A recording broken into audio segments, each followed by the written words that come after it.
You cannot know God unless you know yourself. Part of the human experience is the search of self, the search for God. And as you grow weary over the years, trials, tribulations, your journey, you reflect back. Once you become aware that the part of you, the aspect of you that is tired, that needs to rest, is in fact your ego mind.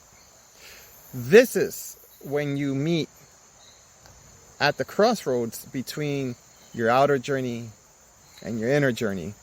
They've written many, many, many scriptures on these crossroads, omitting you from your journey, making it feel unattainable, with the distortions, with the DNA reprogramming within the families that you were born into, seemingly impossible for you to reflect at what some people would consider blasphemous. But just like a professor or one striving to be an educator, would you not research the taboos within your field of study so that you can become more aware, more informed, more educated, so that you can pass it onward within the realms of your students? It's the same within your spiritual journey. You must go deeper when you feel fear, when something becomes tested, such as taboo when it comes to your spiritual walk. As you arise within those crossroads, you begin to realize something. You begin to realize that there is a version of you that can no longer exist. You start to see that perhaps this was a shadow that you've been bearing and burdening yourself with all of those years. What many would consider an ego death. You start to reflect even further and deeper as you're experiencing these crossroads. Do I keep walking this illusion of who I am no longer? Or do I allow a version of me to exist no longer? Once you decide the only road that is no longer an illusion, you start to see that there was never a choice to begin with. Once you initiate, once you activate, once you give yourself permission to take this road within your aloneness, this is when the conflict between your outer journey and your inner reality initiates. This is when your shadows start to come and arise. This is when demons and higher entities, higher ranking entities, start to initiate and start to make themselves present within your reality. Why is that? Old soul, the point here is so that you do not awaken on one aspect. On another aspect, you are being initiated. The training that you must endure, understand, as they would say, overstand, eventually understand the same, is necessary for the next octave of your reality that you are birthing into. The process of remembering death and rebirth and experiencing the loss of loved ones, the loss of yourself, the loss of many versions of yourself, the loss of attachments. Once you start to dismantle what was taught to you as far as attachments and losing, once you start to see and oversee that there was never anything for you to lose in the very first place, once this vibrates within your essence, the very bones of your existence, this is what's necessary for latent DNA to activate. For DNA that was already activate the same, that was waiting within your very biosphere or your torus field or your aura, waiting for an integration of downloads that you have received already. It's time for these downloads to activate within this walk.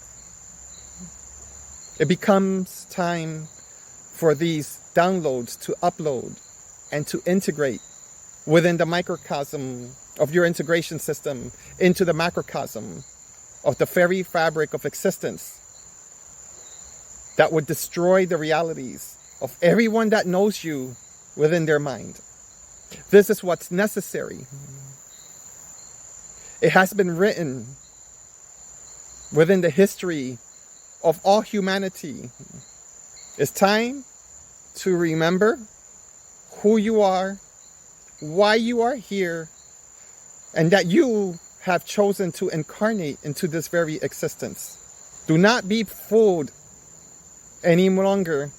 Do not allow anyone to tell you what you've already known deep, deep within your very heartbeat. It should not make sense to anyone but yourself. Once this begins to register and actualize in your everyday walk, this is when you start to integrate your inner journey and your outer journey, and this is when you start to realize that you are a hybrid. This is when ancient soul, ancient wise soul, you are being awakened once again. And to awaken is to dismantle, is to initiate chaos that becomes both tragic and beautiful at the same time. The energy that becomes expelled from the expression of this symphony, of this beautiful chaos, is the power necessary to vibrate the very receptor, the very antenna of your very DNA. It becomes communication between you, the angels, your highest self, and source, so that you can remember that you walk with God's spark.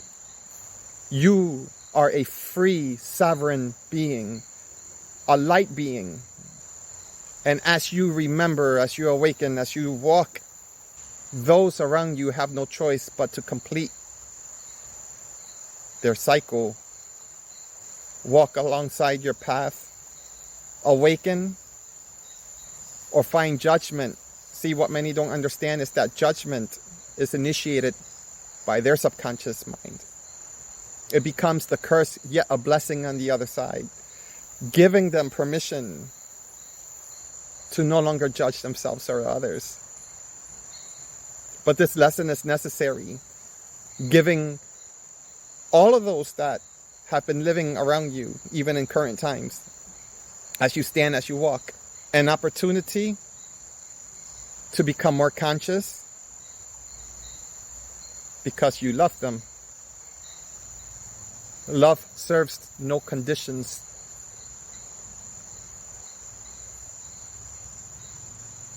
You love them so much, you must allow them to die into their false reality, if this is the case. And if this is the case, so be it. You step aside this time, no longer protecting them, no longer protecting their innocence, because you, light being, just by your very existence, places a hold on anyone that's around you from their process. And it always has to get worse, so that that soul remembers the light from within. If this resonates with you, then you are either A, on your journey back home to your heart, to yourself, no longer seeking God out there, but remembering that you are the portal of the very creation of your highest self, no longer separate from Source, the creator of all creations. Or B, you're already home, and you and I are simply galvanizing as we speak. One love, always.